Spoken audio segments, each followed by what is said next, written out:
sounded like a plane taking off, and it just got gradually louder and louder and louder until it really was deafening. The whole floor started to tremble. There was a lot of noise, flames and smoke. It was terrible, terrible. The debris of a dream. 8 days ago, Air France Concorde flight 4590 crashed into the grounds of a hotel in the town of Gonesse near Paris, killing everyone on board and 5 people on the ground. This is the story of what happened on that day and in the week that followed.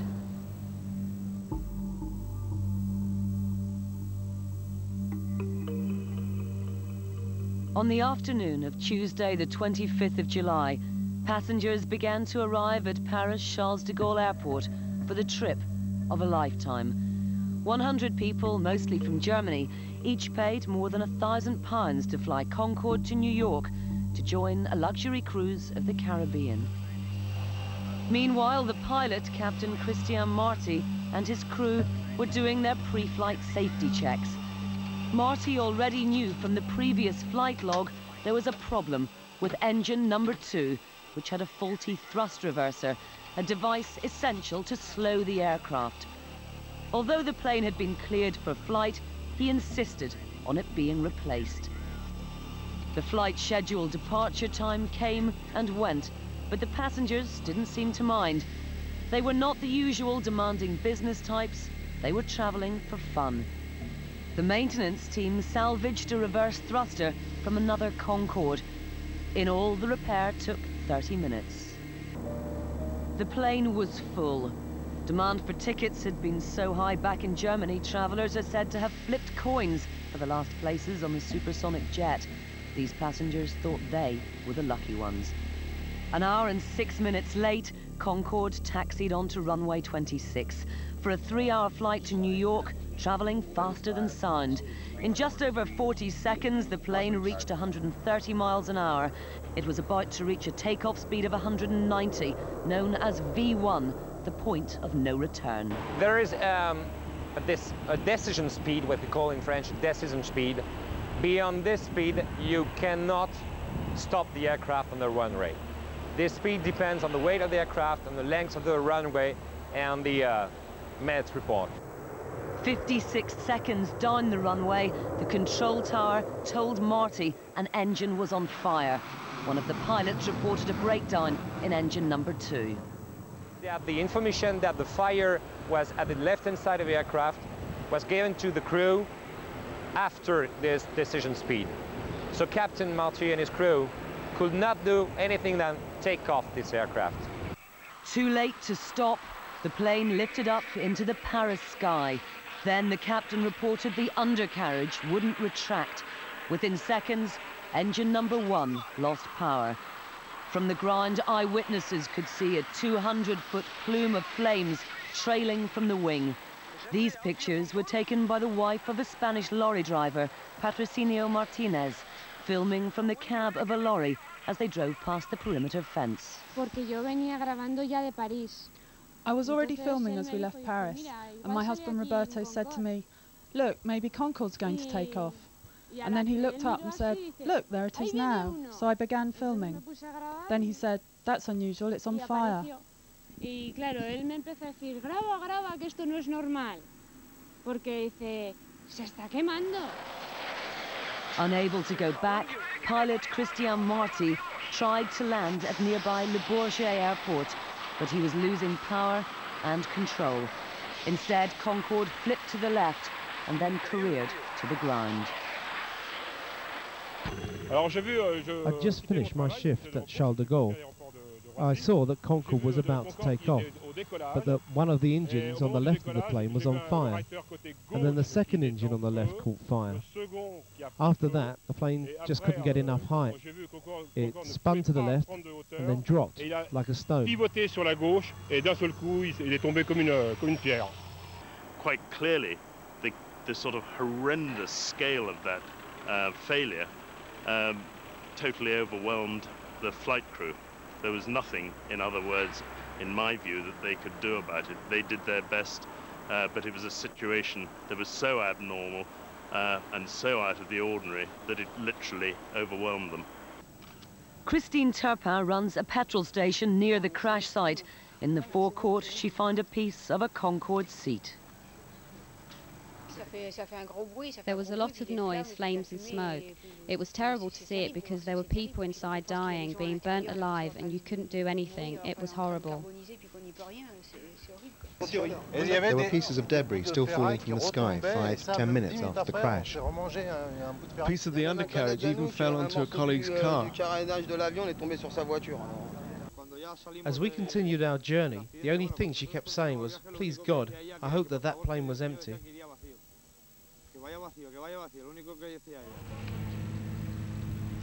But every seat was taken on Flight 4590.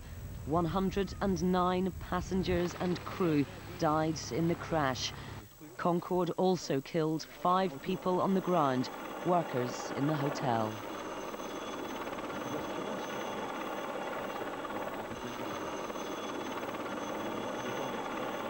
With all that fuel on board, with all those people that heavy, with that amount of fire, it was never really, I don't think, going to be a chance of getting the aircraft down safely. Alice Brooking, a student from Kent, had just checked into the hotel. She was in her room. I had time to put all my luggage on my bed, and then I actually went straight to find my sister. Well, the last thing I remember Alice saying was, "Oh my God, what's that noise?" And then it's just undescribable. It was just like a thunder, earthquake, massive impact. I mean, it was just unbelievable. The noise was horrendous. So I went straight for the door of the hotel room that I was in. Saw all the flames, saw there was no way out via the stairs or anything. I leapt across the room, leapt across the bed to the window. Saw, luckily, that the receptionist was already down in the car park underneath me. Shouted to him in French, and he just said, "You have to jump, you have to jump." As she ran, the hotel behind her burned. Her family had no idea what happened to her. And then, about an hour later, Alice herself phoned, saying, "Oh, tell Natalie, I'm alive, I'm alive. It's a miracle I'm alive." I was very, very lucky. There were many coincidences. I mean, things like me having a hotel room that was facing onto the roadside was very lucky. Things like the fact I had a window with nothing beneath it, and that I was just on the first floor and not any higher.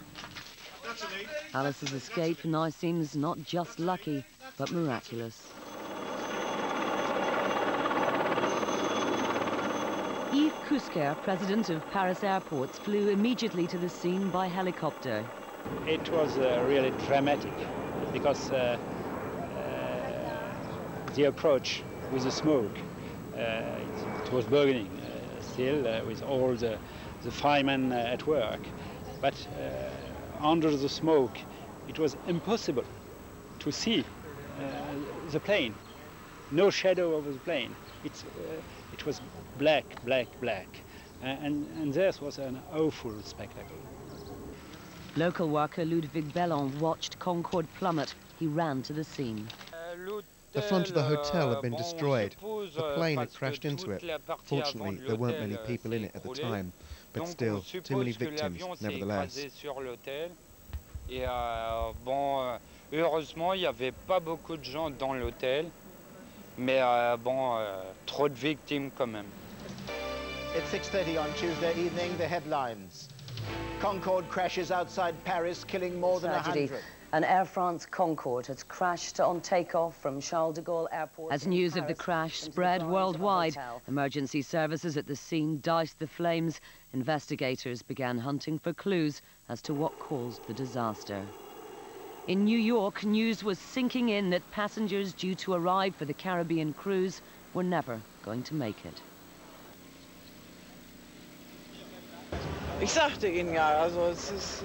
I'm telling you, there's no chance that there'll be any more festivities. There can't be. I don't know how the others are reacting to it, but probably everybody's very depressed.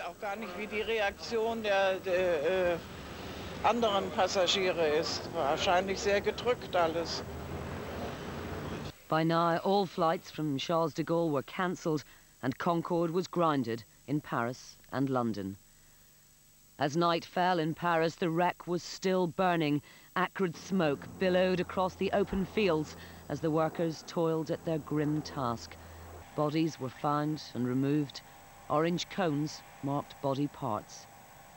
But for a youth orchestra from Suffolk, shock was mixed with relief. Due to stay at the destroyed hotel, they missed the crash by minutes. They are subdued. I mean, they don't know what lay over that hill. They cannot imagine. Many of them will have never faced death. Maybe this is one of those rites of passage. We're not sitting around hysterically emotional. We are talking about it. There is nothing we could have done. As the young musicians learned of the disaster, accident investigators found the 2 black box flight recorders. But what would they reveal about the crash? As investigators on the scene continued to search for clues in the wreckage, France began to come to terms with the immensity of the crash. It's a tragedy we've been waiting for several years. In any case, it was bound to happen one day. At least they avoided hitting homes, but you know, they come very close, very low every day. The noise from the planes is deafening. I think if you've spoken to the local people, after the shock which everyone has felt, including myself, it's obvious that the fear, the terror if you like, that the incident has created has increased. How could it be otherwise?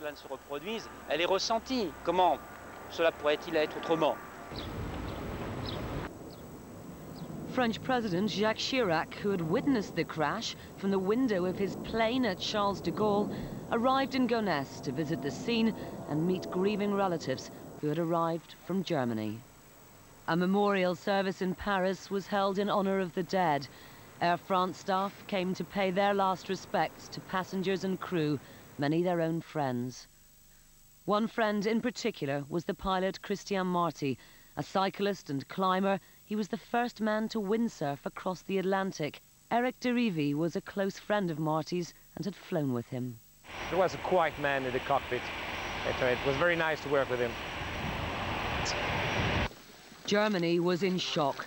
At a memorial service in Hanover, Chancellor Schroeder voiced the thoughts of the nation. Germany is shaken. Germany is speechless. But more distressing was the ceremony in Mönchengladbach, a town which lost 13 people to Concorde, the largest single group of victims among the 96 Germans killed. This is the furniture store run by Werner and Margarita Tellman. They worked all their lives, handed over business to family, this their dream holiday. There are people who are working hard, and my father is 69, my mother is 66, and they are both standing in the store every day. Also among the local victims was Kurt Keiler. He ran 2 local private colleges. It was a present for his 50th birthday from his mother last year. The Concorde flight was his own wish, but his mum said, "Why do you have to fly on such an old aeroplane? Why don't you fly with an airline?" But he said that his biggest dream was to fly on Concorde, at least once. Nein, hat gesagt, das ist mein größter Wunsch, Traum, einmal in dieser Concorde. Mr. Keiler's love of Concorde was shared by many around the world. Concorde is a special aircraft. The people who fly and maintain it are different in their skill base and in their knowledge and in their passion for their aircraft. The frightening thing about the Concorde crash is that these, in a way, were almost like the elite of the profession, and if it can happen to Concorde, then it can happen to any aircraft. Concorde was much more than the flagship for Air France and British Airways. In some ways, it was the flagship for aviation throughout the world. It is an absolutely unique aircraft. Enter Concorde, the next generation of passenger aircraft. The supersonic age is here. Work started on designing a commercial supersonic airliner in 1962. Concorde cost Britain and France £1.5 billion to develop. Only 16 were ever built. The first British and French Concords flew off simultaneously on their first scheduled flights in 1976. The BA jets heading for Bahrain. Every pilot you talk to, I think, would like to have Concorde in their logbook. It's a special aeroplane, like the Spitfire. It has that special place in aviation history. And no wonder when it can fly 10 miles in the time it takes to fill a passenger's champagne glass. It's the epitome of a jet-set lifestyle, plain to the rich and famous. From royalty to sports stars, anyone who is anyone flies supersonic. But after the crash, Air France grounded its fleet. However, BA's confidence was so strong, at Heathrow it was business as usual the following day. Flight 001 took off as scheduled with 47 passengers on board. Just over 3 hours later, it touched down at JFK. Those brave enough to travel supported BA's decision. It's tragic what happened. Obviously, there's probably a bit of a hollow feeling, but I think the fact that they're flying this morning shows a great fighting spirit. But in Gonesse, the mayor, Jean-Pierre Blasi, was not so supportive. He said that BA had been indecent in its haste to resume Concorde flights. This is Concorde's first crash, but not its first problem. BA and Air France have had a catalogue of difficulties. Only days before the Paris disaster, BA grounded one of its fleet after discovering cracks in the wing. 2 years ago, a Concorde returned to Heathrow when panels fell off in mid-air. In 1992, a BA plane landed in New York with part of its rudder missing, the third time that's happened in as many years. It's now emerging there have been 2 tyre bursts a year for the past 20 years on both fleets. Meanwhile, Concorde's black boxes were yielding their information, but even this can be a grim process. It doesn't bear repeating. You're listening to people who are about to die. They know it. And it is to say it doesn't bear repeating. I've heard 1 or 2 fairly nasty tapes, and it's not nobody would want to hear it. By now, attention was focusing on a burst tyre as the probable cause of the crash. Tyre blowouts can be caused for a variety of reasons. The first thing to remember is that Concorde remains in contact with the runway until fairly high speeds. You're lifting off at a maximum takeoff weight at around 220 miles an hour. So first of all, there's special tyres that are used for Concorde. Now, a blowout could be caused because there's damage to the tyre that was undetected prior to departure. That's one possible cause. Another possible cause is some debris, something of that sort, left on the runway, and that the airplane actually went over that debris. The tyres picked that debris up, and that cut the tyres and then caused the tyres to explode. The investigation board told that some tyre pieces were on the runway. So we can imagine, and I say imagine, that the tires, when it burst, damage the engine number 1 and 2, perhaps, and the off part of the wings, and also the fuel tanks. And we don't know whether the wheel hub broke up as well, and perhaps part of the undercarriage. All were thrown back up underneath the Concorde where the fuel tanks are, and that caused a puncture to the fuel tank. That's probably what happened, but we're not certain yet. Back in 1979, American Bill Lightfoot was on board a Concorde when a tyre burst, rupturing fuel lines in the wings. Something went by my window vertically, and I said to myself, wow, what's that? And so I loosened my seat belt and scooched up in my seat so I could look down and see where that object came from. And when I did that, I noticed a large jagged hole in the wing, and a hole as big as a coffee table almost, a good-sized hole as far as I could tell. And there was air-equipped type hose protruding out of the hole that had ruptured from inside the wing apparently, pieces of jagged metallic alloy, and also a large amount of liquid, very large amount of liquid that turned out to be fuel. Bill Lightfoot claims his concerns were not treated seriously at first by a crew member. The pilot knows we have a problem. He says we've blown some tires, and he knows about it. We've blown tires before. Pushed his head over so he could see out and see the hole. And when he saw the hole, he said, I'll never forget it, he said, Mon Dieu. And he turned to ash and he just went pale. Bill Lightfoot's Concorde made a safe emergency landing, but how many other passengers' lives have been endangered since by tire bursts? Seems clear to me, and I think now clear to others, that at least in the French models, they've had tire problems for the last 21 years. A tire burst is the most likely cause of the crash, but the official results of the inquiry could be 18 months away. But in the last week, BA has suffered 4 Concorde safety scares. On Saturday night, a Concorde heading for Heathrow had an engine backfire and was met by emergency services.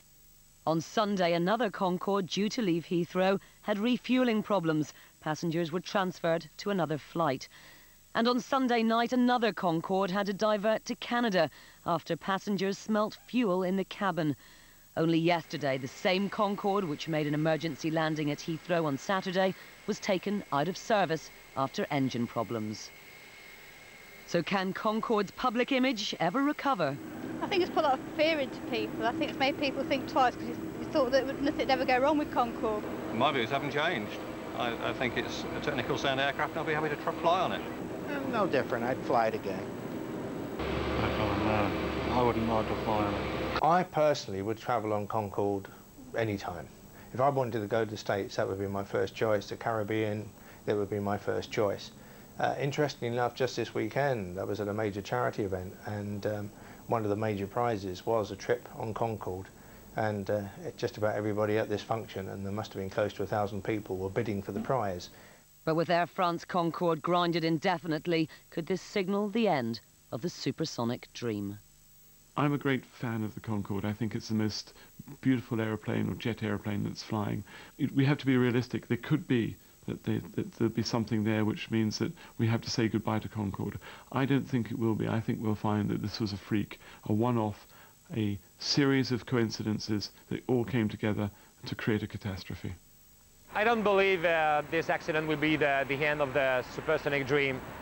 We've got, I mean, the demonstration has to be made that the technical problem was on the specific aircraft, on this specific aircraft. What this accident has done is taken the sort of myth away from Concorde and made us realize that it is a normal aeroplane, like any other aeroplane.